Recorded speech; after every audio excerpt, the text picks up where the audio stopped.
অনির্দিষ্টকালের জন্য বন্ধ হয়ে গেল বিআরটিএ এর আধুনিক সব পরিষেবা। দুর্বৃত্তদের আগুনে পুড়ে গেছে মিরপুরে বিআরটিএ কার্যালয়ের ডেটা সেন্টার ও অটোমেটিক ড্রাইভিং মেশিনের সেটআপ সহ গুরুত্বপূর্ণ সব স্থাপনা। এদিকে পুরনো নিয়মে কাজ শুরু করতেও সময় লাগবে অন্তত ২ মাস।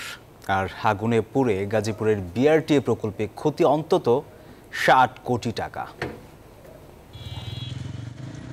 অন্য ৮-১০ দিনের মতোই মিরপুরের বিআরটি কার্যালয় ঘিরে সেবা গ্রহীতাদের ভিড়, কিন্তু বৃহস্পতিবার মানুষ ফিরেছেন সেবা নয় বরং একরাশ হতাশা আর ঘৃণা নিয়ে।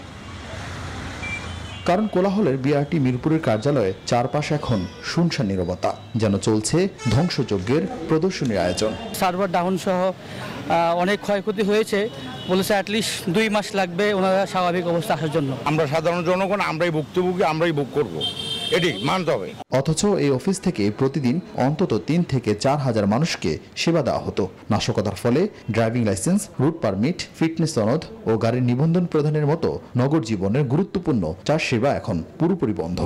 বসার জায়গা নেই, তার প্রেক্ষিতে এছাড়াও আমাদের বিআরটি সদর কার্যালয়ে সার্ভারও ক্ষতিগ্রস্ত হয়েছে, যার জন্য আমরা এখানে বসে আপাতত অফিস করতেছি। গত ১৯ জুলাই মিরপুরে আন্দোলনের আড়ালে পরিকল্পিতভাবে আগুন দেওয়া হয় বিআরটি অফিসে। পুড়িয়ে দেওয়া হয় ২টি গাড়ি। মাত্র ৯ মাস আগে চালু হওয়া ১ কোটি টাকার আধুনিক ড্রাইভিং মেশিনের সেটআপ সহ ভেঙে দেওয়া হয় অনেক অফিস।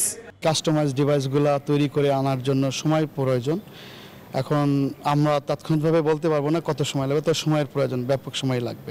ম্যানুয়ালি কাজ শুরু করার জন্য আমাদের সার্ভার রুমটা যখন আমরা পুরোপুরি ডাটা উদ্ধার করে সচল করতে পারবো তখন, তবে আমরা বলতে পারি যে ১ থেকে ২ মাস সময়ের আমাদের লাগবে।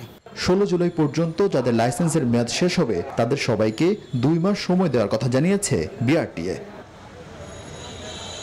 অন্যদিকে দুর্বৃত্তদের আগুনে পুড়েছে ঢাকা গাজীপুর রুটে বিআরটি প্রকল্পের ২৫টি স্টেশনের ৩১টি চলন্ত সিঁড়ি, যাতে ক্ষতি প্রায় ৬০ কোটি টাকা। আরেফিন শাকিল, নিউজ 24, ঢাকা।